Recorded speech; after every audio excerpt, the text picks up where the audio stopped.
Hello, everybody. It is Judy McKenzie, and I am your mindset coach. I have a couple things I want to share with you before we get going. Note to self, never ever start with some new technology an hour and a half before a live broadcast. I just learned that the hard way. I had planned to give you guys a treat by actually, you see the whiteboard behind me, and I had it all set up, and I was actually going to be standing up and presenting, and one thing after another, hi Gina, one thing after another came up, and I had to try to figure out how to use the lavalier and how to use this and that. Anyway, we're back to the phone, and I'm not standing up. I'm going to work on that, but I had to have a few moments of quiet time to get myself ready. Anyway, last week we talked, the time went by so quickly, it just kind of blew my mind. We talked about beliefs and how beliefs they're funny kinds of things, because some of them, we get from our families. And, our families all, like my parents went through wartime. So their beliefs were very different than what mine would have been, because I grew up in the 60s and 70s, and those were good times. So there's beliefs that are from our family. There's beliefs that are from our community. There are beliefs we get from our churches, and those kinds of things. And it is a huge, huge topic, is why I spend a good 4 sessions talking about beliefs in the Living Confidently group coaching program that I'll be launching soon. I was supposed to launch it tomorrow, but of course I had technical difficulties. So anyway, the second area of that program is around setting boundaries. And boundaries, I don't know if you've had a look at Amazon books. There are so many books on boundaries, and that tells me that it is a huge, huge issue. There are, boundaries in relationships, boundaries in marriages, boundaries in families. Oh, and there's the cat. Boundaries in schools, boundaries in churches, boundaries everywhere. Hi, Christine. So we are going to have a brief discussion about one component of boundaries. So there's actually, 6 seems to be the big number tonight. And there are at least 6 different types of boundaries. And then what I'm going to end up with today is 6 steps to be able to set boundaries. Or to start setting boundaries. So the types of boundaries, the 6 different types of boundaries, let's start there. And I'd be very interested to hear, I might have to put you down, Mr. Kitty. It's actually quite warm here in Toronto, and I really don't need a cat necklace. So the first type of boundary setting is around material things. And, how some people will loan clothing, will loan books, will loan different kinds of things, and other people don't. Well, those are boundaries that are set around material possessions.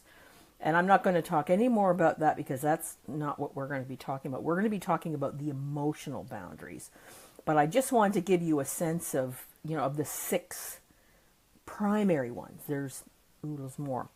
The second one is a physical boundaries, where some people, they're very touchy and huggy, and some people are absolutely not. And I'm one of those kind of touchy, huggy kind of people. But I learned a long time ago that there are just as many people who are not like that. And so I'm not I don't feel like I don't judge them. It is a boundary. It is something that is not within their comfort level. And so when I go to hug somebody, which is my natural inclination, especially after I've had a great chat with them or something, I will ask them, is it okay if I hug you? And I have had a few times where people would say, like, I'd love to, but I'm just not comfortable with it. It was like, absolutely, I totally get that. I just want you to know, if you were a hugger, we'd be hugging right now. Or you get my brother. My brother was he was not comfortable physically with hugs, other than with his wife. And we, for the longest time, we used to call them air hugs. And I would kind of go, whoa. And we would laugh about it. But as time went on, actually one time he said, you know what? Come on, I'll give you a hug. And that was, I guess we had broken down that boundary between he and I, over time of talking about it and kind of laughing about it. And, but what I want him to know is I understood his discomfort. And I wasn't prepared to violate that because, some of my friends would say, I know he doesn't like to be hugged, but I'm going to do it anyway. And it was like, that's okay. Like he wouldn't go like, don't touch me. He would respond, but his comfort level wasn't there. So the third area is mental. And that, the difference between mental and emotional, because 3 and 4, mental and emotional. Mental is when somebody presents you with a different opinion of something, and you get extreme, if you react with strong emotion, anger, frustration, rage, chances are you have kind of a squishy boundary with that because you're reacting really strongly. We've seen a lot of that in the U.S. with the dichotomy with the political system, the political situation that's happening in the U.S. And, and I know from talking with a lot of my American friends that there are families that have been torn apart. There are communities that are in upheaval, and that those are differences of opinions and people feeling very, very strongly about it. So, those are all boundary kinds of issues. The one we're going to talk about, I'll skip over it because, and it's emotional, and we'll come back to it. The fifth one is sexual. My kitten he's struggling with boundaries tonight. I would like him to stay down. I know he's very smart, but he's pretending that my boundaries don't really matter. Sexual is, where where some folks they use it, just they'll use sexual humor, and for me, I have known people who they turn everything into kind of a sexual joke, and I'm uncomfortable with that. And it's not that I'm a prude or whatever. It's just I just find it not very tasteful, in my opinion. And so I often don't laugh, or I'm a bit of a wet rag that way. So and then I choose not to spend much time around people like that because I'm really uncomfortable with it. That's one of those kinds of things. Some people like really filthy jokes, and I'm not too bad with some of those as long as there aren't victims in it. I don't care for that.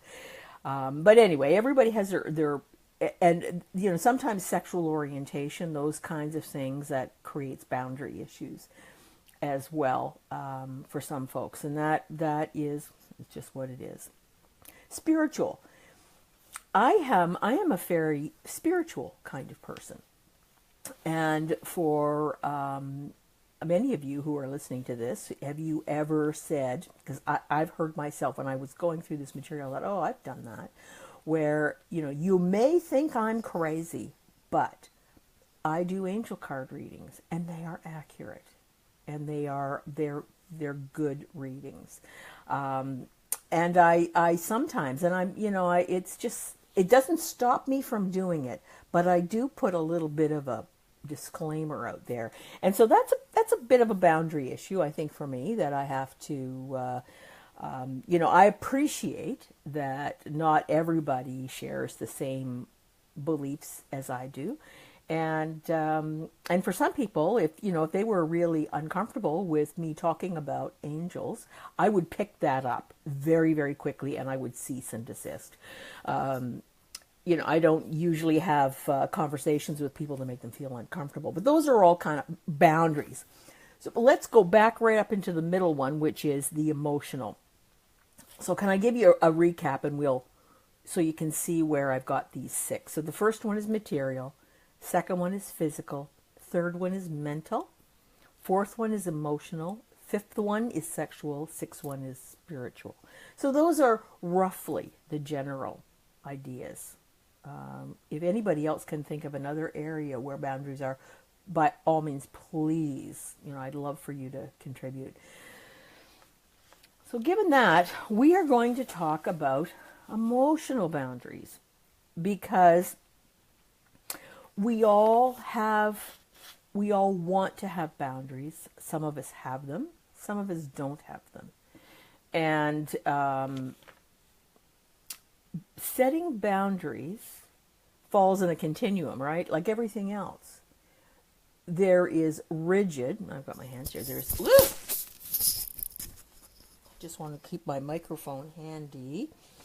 There are rigid boundaries where people cannot demonstrate any flexibility, and then you are boundaryless. So somewhere in the middle is perfect, because rigidity and no boundaries, those are both problematic. Okay. So all of us have people who tramp on what we believe are our boundaries, even though we may not have ever told anybody. See, that's the thing. You can have all the boundaries you want, but if you don't educate those people around you, they're not going to know what your boundaries are. And you're just getting your knickers in a twist and being angry and frustrated and going home and having really angry thoughts about people and things, and nobody knows but you. So you're flooding yourself with negative hormones. You're losing sleep. You're getting yourself all tense. But you haven't told the person that is a boundary that you would like them to stop traipsing over. And there are lots of ways to tell people that there are boundaries, and we're going to talk a little bit about that. But for many people, setting boundaries is they set them in their head, and then they allow them to be trampled on all the time. In terms of the flexibility, so the rigidity, some people are very rigid in their thoughts, in their beliefs, in their boundaries. And that, and some boundaries are, there's no discussion about. Where some boundaries are a wee bit more flexible. I'm trying to think of an example for me where,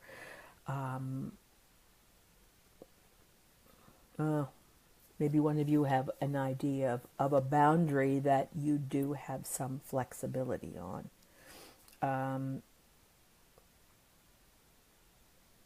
I'm not sure. It'll come to me, but we all have them. We have them in that spectrum. But I encourage you so let's say emotional boundaries. Emotional boundaries, there's an interesting thing about when you have solid emotional boundaries, that what that means is that you can actually separate your emotions and the responsibilities of your emotions from other people. Does that make sense? So let me give you an example where someone gives you advice and you've not asked for it. How often does that happen at work? Where someone says, well, let me tell you how to do that. You haven't asked for that help. And that is where that is them demonstrating a lack of boundary, respect. That I've heard myself say, and I do it in coaching a fair bit too. Is that, I have a story about something like that. Would you be interested in hearing it? And if they say not really, well, okay, fair enough. Because we're all kind of working along our boundaries respectfully. I'm asking if I can give advice, but if the person is not ready, then they can say no, thank you. And one of my closest friends, one time, and I had just finished a couple different levels of post-grad coaching school. And so I was out to coach the world. I could coach anybody and everything. And one of my best buddies was struggling with an issue with a family member. Nothing worse than boundary issues with family members, right? So there was some negativity happening, and clearly feelings were getting hurt, and it was just not going well. And I went into the room to talk to my friend, and she looked at me and she said, "Don't even start. Don't try to coach me." I said, "Okay. How can I help?" She said, "Just listen." That's what I did. I just listened. And there are times, those are boundaries. And those are boundaries to be respected. That's how relationships get healthy. So when you're in a situation and somebody is really upset, rather than going full tilt into advice mode or solution mode, if you ask them, how can I be helpful? They will tell you. They'll tell you. And then you aren't tramping over somebody's boundaries inadvertently. You're just trying to help. But meanwhile, you're not only are they mad about what was happening before, they're now mad at you for being intrusive, bossy, a know-it-all, all those kinds of things where your intention was just to help. See what I mean? Does that make sense? Can I get a little bit of some feedback from... Oop, we lost one person. I don't know who we lost. Anyway, those are. I know that many people watch these live videos at night, so or at a later time. So anyway, we'll continue on.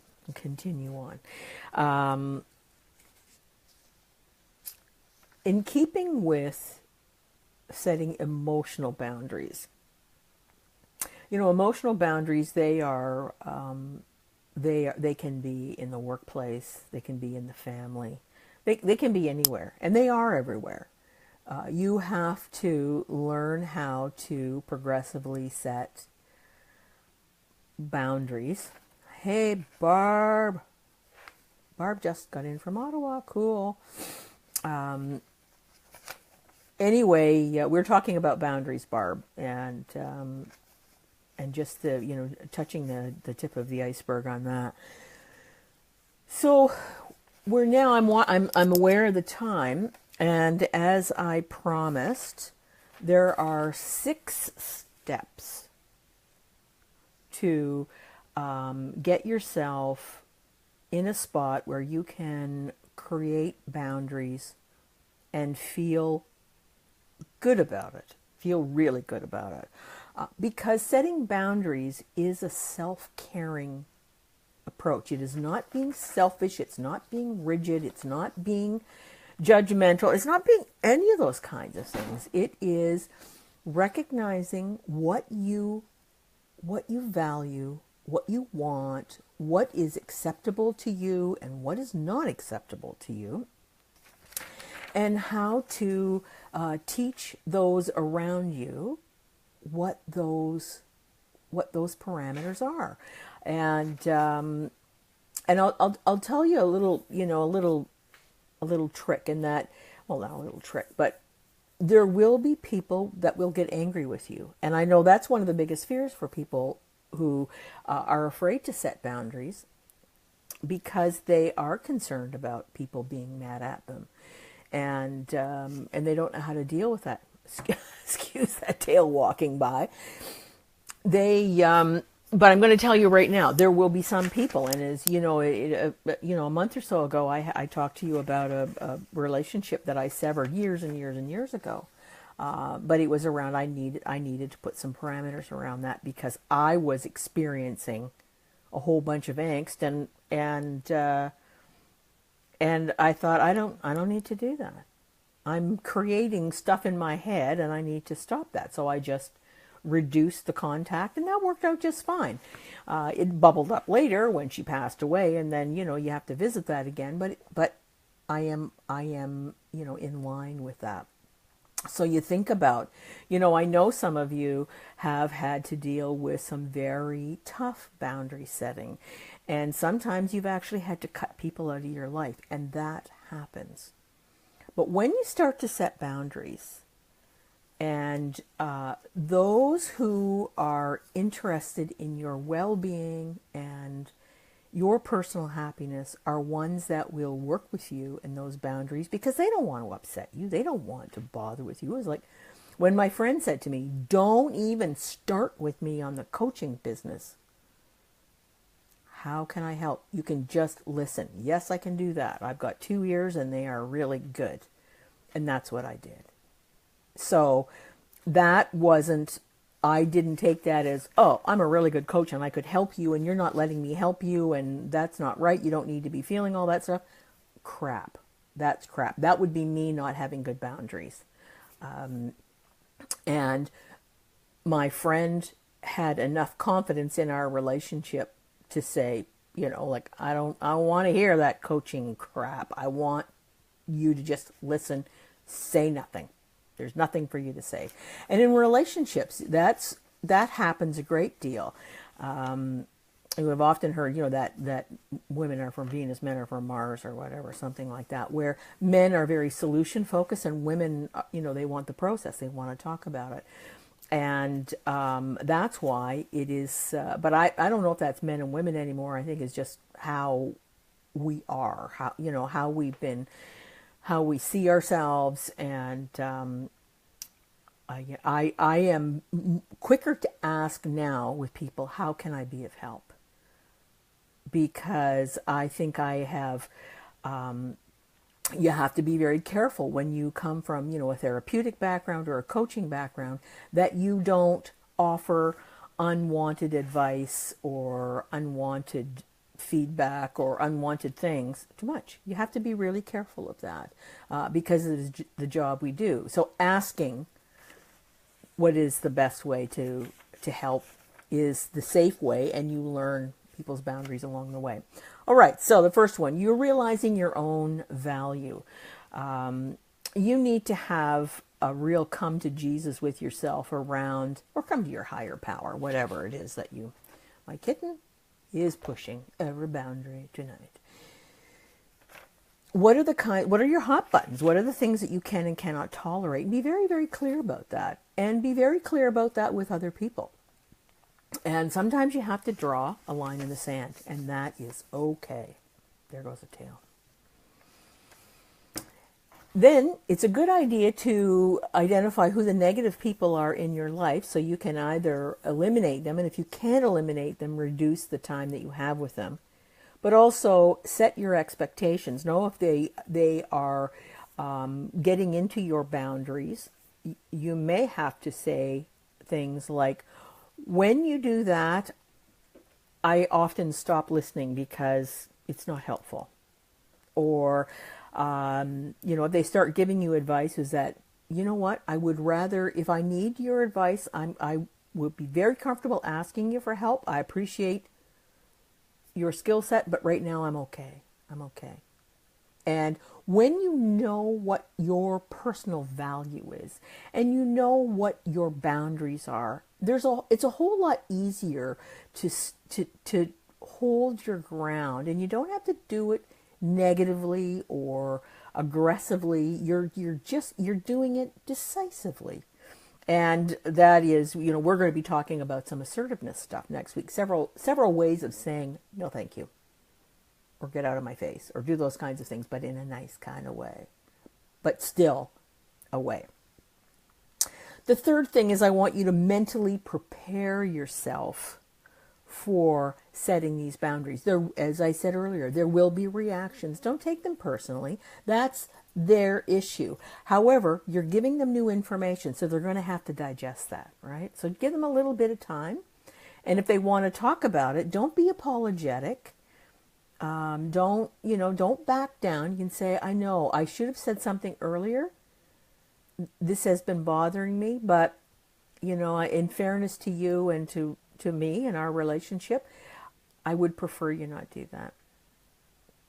And, stick to your guns on that kind of stuff. Number 5, detoxify yourself. And to do that, you need to limit the interactivity with really negative people. And sometimes they're in families. And I had one family. I've told you about Church Lady. That was a negative family member, and I had no issue again saying no, thank you. No, that's not. I don't value that. I don't like that. I don't believe that, and I don't want to hear that. That's that. So there are sometimes you actually have to just, it's like rubber hitting the road, bang, because they don't get it. They're so focused on their own needs and beliefs, and your mental health and your time and your emotions are of no consequence to them. They may say they are, but if they are not willing to be flexible and to work with you, they're not. They're just trying to manipulate, and they will try to manipulate. They will try to get you to back down, and that's when you have to start cutting them back even more and more, and until you surgically remove them from your life. And then the 6th thing, which we'll end off with a lovely, lovely note, is surround yourself with positive people. Surround yourself with people who they're filled with gratitude, or they can get there. We're all, I consider myself filled with gratitude, but every now and then, like for the hour and a half before, when I was trying to get that damn technology going, and the cat was wanting to be on my shoulder, and it was like, I wasn't feeling very fun. I thought, all right, back to the old way. We'll do this. I am going to be working on see if I can broaden my technical skills. It may take a wee while. I have to do some research. But anyway, next week we are going to be talking about how to say no. How to say no. When we're going to put your hand up, yes, I'll volunteer. How to get that down. Put it down. No, thank you. You got enough on your plate. And how to do it without feeling guilt and shame and all of those other awful emotions. So far, we've done a little touch on beliefs. And as I mentioned, we will spend almost a month, 4 sessions on beliefs, 4 sessions on boundaries. So we get into a lot of very specifics and work through that. So if you are even thinking about joining the group, love to see. I'm almost finished the sales page where you can actually sign up, so we'll get that up soon. Anyway, thank you so much, everybody, for joining me, and I will see you next Monday, where we'll talk about all things no. Okay, good night, everybody.